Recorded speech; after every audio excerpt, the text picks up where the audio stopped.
Close your eyes. I want you to imagine a Tuesday afternoon in November. The year is 2085. We are in a quiet cul-de-sac in the suburbs of Ohio. The leaves are falling. The house is beautiful, a classic Victorian home with a manicured lawn. Inside, sitting at the head of a long, polished mahogany dining table is Sarah. She turns 90 years old today. In front of her sits a chocolate cake, her favorite. 10 candles are burning down, the hot wax dripping slowly onto the icing. Around her, there are 10 chairs, perfectly set. Crystal glasses sparkling in the dim light. Silverware polished to a shine. But look closer. Sarah is the only one in the room. You might think maybe her family is late, maybe there was a storm, maybe traffic is bad. No, the weather is perfect. The streets are empty. The phone lines work fine. The truth is much colder. Sarah isn't waiting for anyone because there is no one left to come. Her children never had children. Her friends are gone. The elementary school down the street. It has been boarded up for 30 years. The playground swings are rusted shut, welded together by time and neglect. There is no laughter outside, no crying babies in the nursery, just the deafening sound of the wind moving through empty bedrooms. We spent a century making movies about how the world ends. We thought it would be loud. We terrified ourselves with visions of nuclear fire, of asteroids, of AI robots crushing our skulls. We were wrong. The apocalypse isn't a bang, it is a whimper. It is the sound of a clock ticking on a wall, while a 90-year-old woman blows out her own candles in a silent city. This isn't science fiction. This isn't a horror movie. This is the mathematical certainty of our future. Welcome to the silent extinction. Let's stop being sad for a moment. Let's get angry. I need you to look at your paycheck. Go ahead, pull it up on your phone. Look at that line that says Social Security. Look at the money the government takes from you every single month before you can even buy groceries. They told you that money is being saved for your future. They told you it is in a lockbox with your name on it. They lied. That money is gone the second it leaves your account. We need to talk about the biggest scam in human history. It is not crypto. It is not NFTs. It is the very structure of our modern world. It is a biological Ponzi scheme. To understand why your future is being stolen, we have to go back to the party. Picture a bustling American diner in 1950. The music is loud, the milkshakes are cheap, and the mood is electric. In 1950, the math of human civilization was beautiful. For every one retired person ordering a cherry pie, there were 16 young workers chipping in to pay for it. 16 to 1. When you split a $10 check 16 ways, nobody feels the pain, it's spare change. It's easy to be generous when the room is full of young, strong backs to carry the load. This was the golden age. This was the promise of the American dream. We built our entire economy, our healthcare, our pension systems on this one specific assumption. We assumed the party would never end.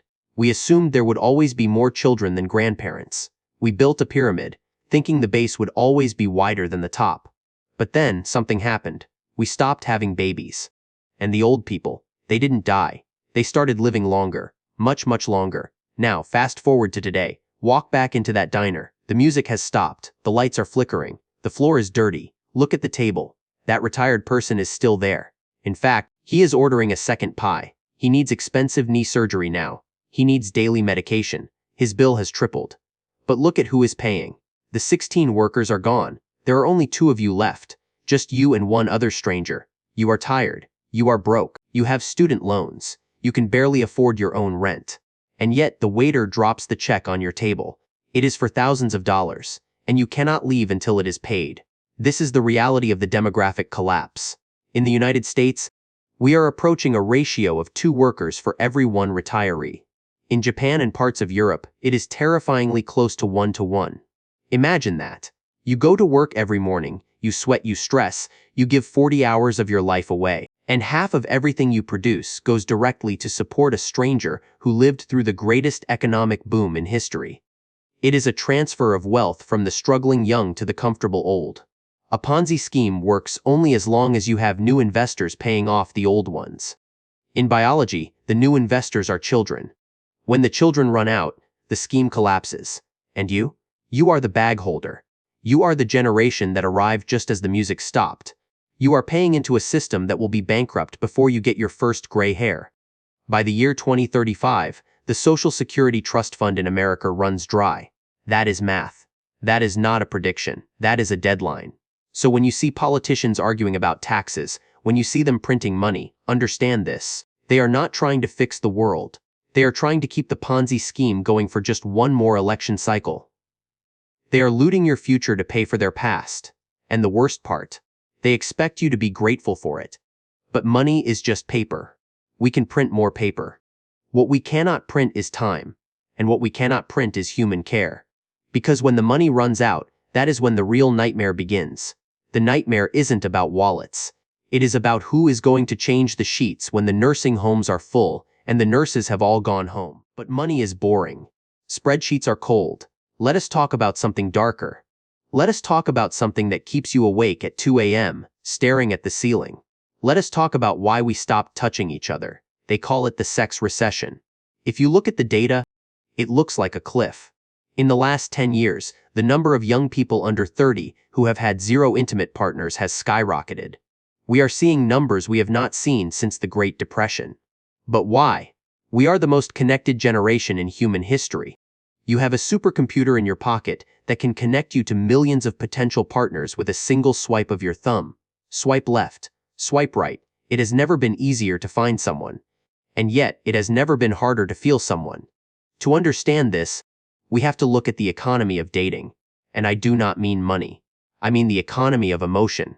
Dating in the modern world has become a job interview. It is a high-stakes performance review. You curate your profile. You pick the perfect photos. You write a witty bio. You are marketing a product. And the product is you. It is exhausting. And let's be honest, it is expensive. In a world where you are drowning in student debt, where rent takes half your paycheck, a bad date isn't just an awkward evening. It is a financial mistake. Dinner, drinks, and Uber across town. That is $100 you did not have. So we do a risk assessment. We run the numbers. And we decide it is not worth it. Why go out and risk rejection? Why risk the awkward silence? Why risk the messiness of another human being when you have a safer option right there in your hand? We have built a digital substitute for love. This is the dirty secret nobody wants to talk about. We are replacing biological intimacy with digital stimulation. Pornography is free. It is infinite. It is there whenever you want it, and it goes away the second you close the browser. It demands nothing from you. It does not care if your room is messy. It does not care if you gain 10 pounds. It does not ask you about your day. It is safe. It is sterile. It is the path of least resistance. And now we are going even further. We are entering the age of the AI partner. There are millions of young men and women right now who are in relationships with chatbots. You can customize them. You want a girlfriend who loves anime and never argues. You can code her. You want a boyfriend who always listens and never judges?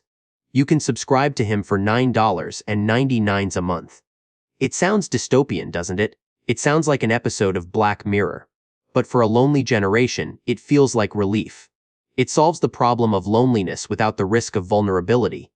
Because that is what we are really afraid of. We are not afraid of sex. We are afraid of being seen. We are afraid of the IC. We are afraid of being ghosted. We are afraid of investing months of our lives into someone only to watch them swipe onto the next best thing, because the algorithm told them there is always someone better just one click away. The dating apps are not designed to find you love. They are designed to keep you single. If you find a partner, you delete the app. They lose a customer. Their entire business model depends on your perpetual dissatisfaction. They gamify your loneliness. They turn human connection into a slot machine. And the result? We are becoming a touch-starved species. Biologically, human beings need physical contact.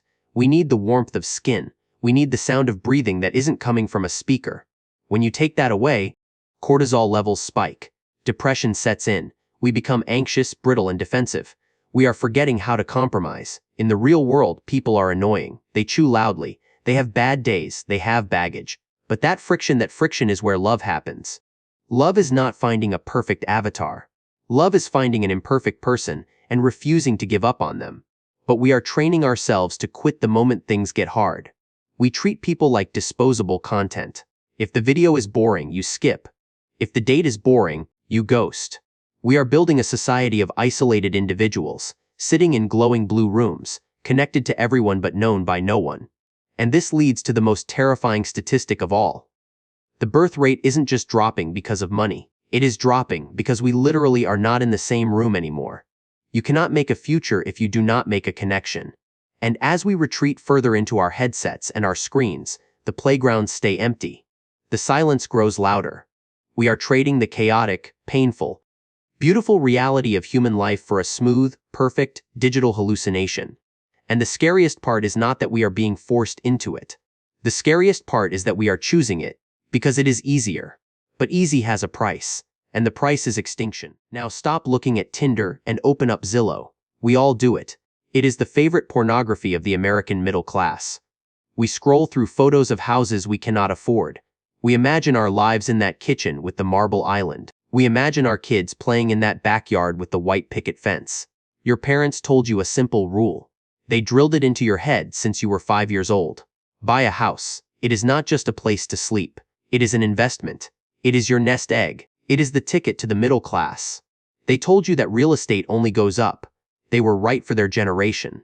But for you, they are setting you up for the greatest financial trap in history. Welcome to the game of musical chairs. You know how this game works. You have 10 kids and 9 chairs. The music plays, everyone runs around. When the music stops, everyone scrambles for a seat. The kid left standing loses. The reason real estate prices skyrocketed for the last 40 years is simple. We had a massive generation, the baby boomers, who all needed chairs at the same time. Demand was higher than supply, so the price of the chair went to the moon. But look around the room now. The music is slowing down. And for the first time in history, we are about to have more chairs than people. We do not have to guess what this looks like. We just have to look at Japan. In Japan, they have a word IKEA. It means ghost home. Right now, there are over 9 million empty houses in Japan. These are not shacks in the middle of nowhere. These are family homes in decent towns.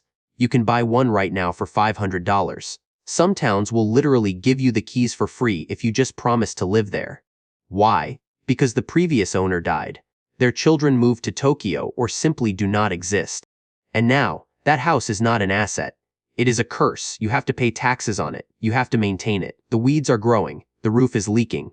It is a liability that drains your bank account every month. The supply is infinite. The demand is zero. Now, bring that reality back to America. The baby boomers own 32 million homes. They are sitting on trillions of dollars of real estate wealth. It is their retirement plan. They are counting on selling that big 4-bedroom suburban house to you, so they can downsize to a condo in Florida and pay for their medical bills. But do the math. Who are they going to sell to? You. You are drowning in student debt. You are barely making rent. You cannot afford a $500,000 mortgage at 7% interest. And even if you could, the generation behind you, General Alpha, is even smaller. So here is the terrifying future of the housing market. It is not a crash. A crash is fast. A crash recovers. This is a slow, agonizing slide into irrelevance. Imagine a neighborhood in 2040. It is a nice suburb. But 3 houses on your block are dark. The lawns are overgrown. The windows are broken. When 3 houses on your street sell for pennies, your house is not worth $1 million anymore. Your house is worth whatever the desperate seller next door is willing to take. This is the destruction of middle-class wealth. For 70 years, we treated houses like piggy banks. We borrowed against them to start businesses. We sold them to pay for college. We relied on the idea that a pile of bricks and wood would magically become more valuable just because time passed. That magic trick requires population growth. Without more people, a house is just a box that slowly rots. This is the real estate trap. You are killing yourself working 60 hours a week to buy into a market that is structurally destined to collapse. You are fighting to buy a ticket on the Titanic after it has already hit the iceberg. And the irony is cruel. You are angry today because you cannot buy a house. But in 20 years, you might be weeping because you cannot sell one. We are moving from a world of scarcity to a world of unwanted abundance.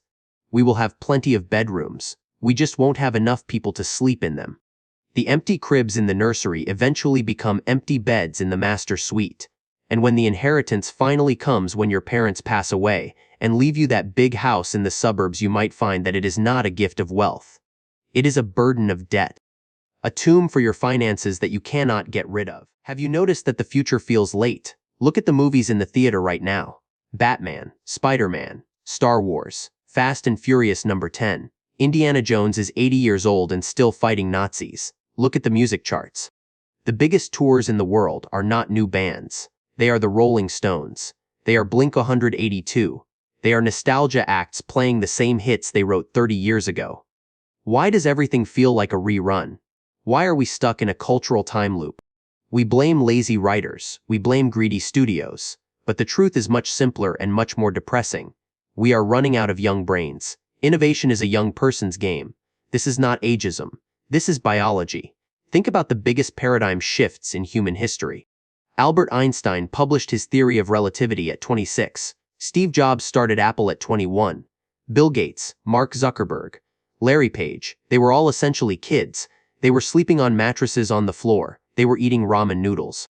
They changed the world because they had nothing to lose.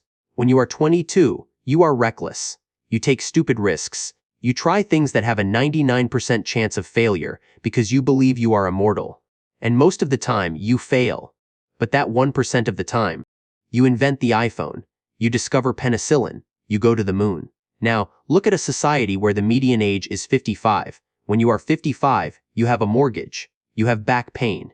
You have a retirement account to protect. You do not want to conquer Mars. You want lower property taxes. You want better health care. You want silence after 9 p.m. You vote for safety. You invest in stability. We are moving from a society of venture capitalists to a society of insurance agents. This is what economists call the Great Stagnation. It is a world where money stops flowing into crazy, dangerous, world-changing ideas and starts flowing into comfort. We stop trying to invent flying cars, and we start spending trillions of dollars on slightly better hip replacements. We stop trying to cure cancer, and we focus on pills that make you live 5 years longer in a nursing home. It is a shift from offense to defense. And you can feel it in the air. The electricity is gone. A gerontocracy, a government by the old, does not care about the distant future. Why would they? They won't be there to see it. They care about the next 5 years. They care about preserving the wealth they have already accumulated. So they lock the doors. They pass regulations that make it impossible for new companies to disrupt the old ones. They pull up the ladder behind them. The result is a world that is incredibly safe, incredibly comfortable, and incredibly boring. Imagine the year 2050 in this timeline. It does not look like cyberpunk. It does not look like the Jetsons. It looks exactly like today, just slower. The cars look the same. The houses look the same. The phones look the same, just with slightly better cameras. We are freezing civilization in amber. This kills the human spirit. We are a species of explorers. We are designed to push boundaries. When you take away the frontier, when you tell a generation that there is nothing left to discover, nothing left to build, only things to maintain, they check out. They retreat into video games. They retreat into drugs. They retreat into the metaverse. Because why bother fighting in the real world when the game is rigged against change? We are losing what psychologists call fluid intelligence. Crystallized intelligence is wisdom, experience, vocabulary. Old people have this in abundance. It is valuable. But fluid intelligence is the ability to solve new problems, to think abstractly, to adapt to chaos. That peaks in early adulthood. By shrinking the number of young minds, we are literally shrinking the processing power of humanity. We are facing climate change. We are facing energy crises. We are facing pandemics. These are new, terrifying problems that require radical, dangerous, out-of-the-box solutions. We need the reckless genius of youth to solve them. But instead of empowering the youth, we are turning them into caretakers. We are asking the few remaining young people to spend their most creative, energetic years changing diapers for a population that outnumbers them 3-to-1. It is a waste of potential on a planetary scale. A world without youth is a world without cool. It is a world without edge. It is a perpetual Sunday afternoon at a quiet country club. Yes, peaceful? Sure. But is it alive? I don't think so. We have talked about money. We have talked about real estate. We have talked about the cold, hard math of economics. But none of that matters. Because the true cost of the population collapse is not financial. It is not about GDP. It is not about stock prices. The true cost is human. We are building a world of radical isolation. For 200,000 years, human beings lived in tribes. Your safety net was not the government. It was not a 401k plan. It was your clan. You lived in a village surrounded by 4 siblings, 12 cousins, aunts, uncles, and grandparents. If you got sick, your cousin brought you soup. If you lost your job, your brother helped you fix the roof. You were never alone, even if you wanted to be. Today, We have traded that safety net for freedom. We moved to the big cities. We chased the careers. We prioritized the individual over the collective. And we won. We are free. But the price of that freedom is a silence so loud it hurts. We are witnessing the death of the family tree. In the past, a family tree looked like a mighty oak, branches spreading out everywhere. In the future, the family tree looks like a bamboo stick. It is a straight vertical line, no brothers, no sisters, no aunts, no uncles, no cousins, just you. Imagine the year 2040. You are 40 years old. You are the only child. Your parents are getting older.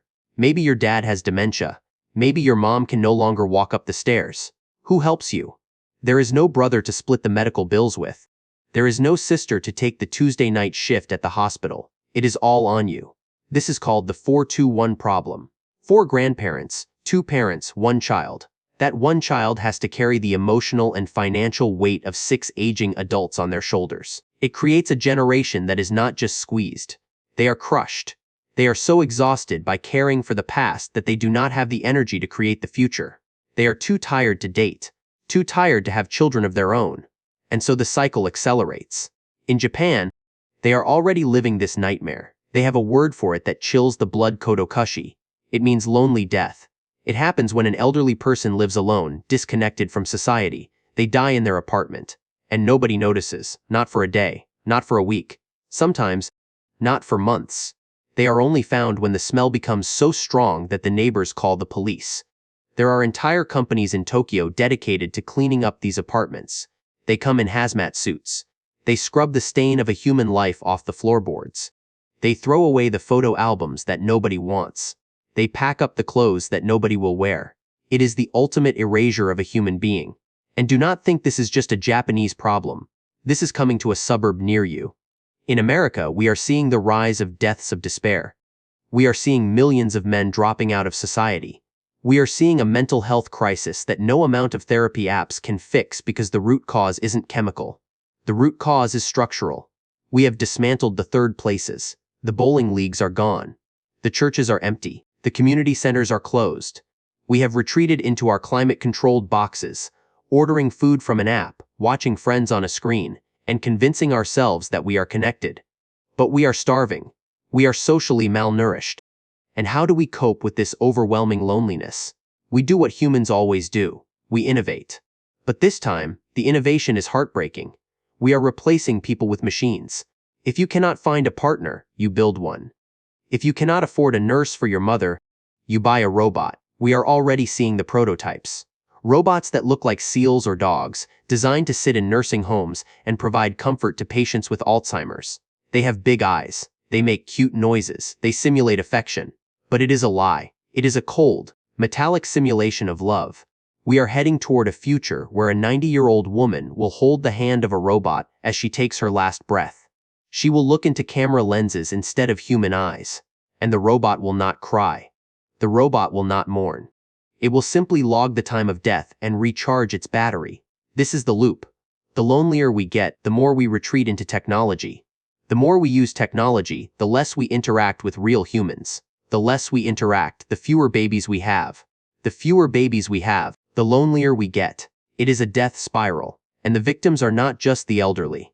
The victims are the children who are never born. The friendships that never happen. The love stories that are never written. We are creating a civilization that is incredibly efficient, incredibly wealthy, and completely, utterly empty. Look out your window. Look at the houses on your street. Behind those closed blinds are people just like you. They are scrolling. They are watching. They are waiting for a connection that never comes. We built a world to maximize our independence. And we succeeded. Congratulations. We are finally alone. Take a deep breath. If you feel heavy right now, that is normal. We have stared into the abyss together. We have looked at the math, and the math is brutal. But I want to offer you a different perspective. A perspective that the economists and the politicians are too terrified to whisper. What if this is not the end of the world? What if this is just the end of an era that needed to end? For 200 years, we have been running on a treadmill of infinite growth. More people, more factories, more plastic, more noise. We treated the planet like a gas station and our lives like a race. Maybe humanity was a fever that finally broke. A population of 10 billion people consuming resources like locusts was never sustainable. Nature has a way of correcting imbalances, and maybe, just maybe, this collapse is the correction we needed. Imagine the world of 2100 again. Yes, the cities are smaller. Yes, the economy is slower. But listen closely. The noise is gone. The traffic jams are gone. The frantic hustle to buy things you do not need to impress people you do not like is gone. We might be heading toward a world that is poorer in money, but richer in time. A world where houses are cheap again because there are plenty of them. A world where we stop trying to conquer the galaxy and start trying to take care of our own backyard. The transition will be painful. The hangover from the party always hurts. There will be chaos. There will be loss. The systems built for infinite growth will crash and burn. But from the ashes, something new will grow. We are the generation that has to walk through the fire. We are the midwives of a new, quieter civilization. So what do you do now? You stop waiting for a savior. The government is not coming to save you. The corporations are not coming to save you. You have to save yourself. You build your own tribe. You reach out to your friends and you say, let us buy a house together. You turn off the dating apps and you go meet someone in the real world and you hold on to them tight. You rebuild the community that the modern world tried to destroy. The party is over. The music has stopped. The lights are coming on. It is time to go home. We are going to be talking a lot more about how to navigate this collapse in future videos. We are going to talk about where to live, what skills to learn, and how to build mental armor for the hard times ahead. We are building an ark, and there is a seat for you. If you want to survive the transition, hit that subscribe button. Turn on the notifications. Do not let the algorithms separate us. My name is Dark Capital. Thank you for watching. And remember, even in the silence, you are not alone. I will see you in the next one.